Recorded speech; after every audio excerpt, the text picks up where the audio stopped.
properties like this really can't sit abandoned for very long. It has a very serious detrimental effect. So moving it into the hands of someone who can really take care of the property and restore it is great. It's actually a very important time to be doing this. Eugenia Williams' mansion has been sitting vacant for years. The last time anyone from the public has stepped foot into the home was 2015. Todd Morgan, the executive director of Knox Heritage, who's posted the Eugenia Williams home on Knoxville's Fragile 15 list, tells me it's time for the building to come back to life. I think it's a really good step for this property.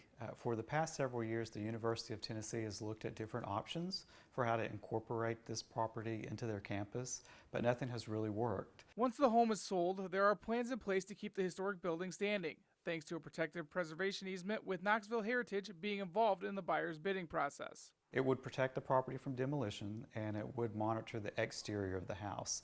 So if someone wanted to do any changes to the exterior, it would be reviewed according to the Secretary of Interior standards going forward.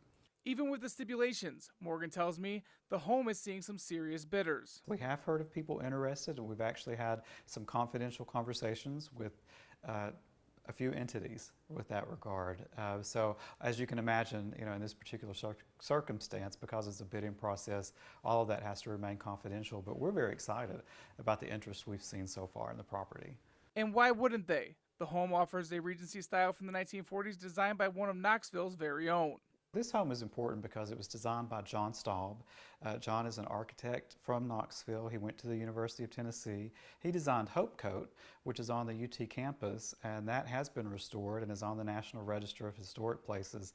But Mr. Staub really gained notoriety down in Houston. He designed a lot of high-end homes and has been referred to as one of the great residential architects. The home offers some modern features you wouldn't think a home in the 40s would have, like a dishwasher and ice trays, as well as some features you would expect in a mansion like a marble mantle and crystal doorknobs on the master bathroom. I would love to see a use for the house that would allow the public onto the property. So I'm not quite sure what that would be, but I think if people could go there and experience the architecture and the grounds in some capacity, that would be such a nice thing to add to this community. The new owner isn't the only one benefiting from the sale. The University of Tennessee is also thinking of future students with the money that would be coming in. That goes to the University of Tennessee. They are actually working on developing a scholarship program.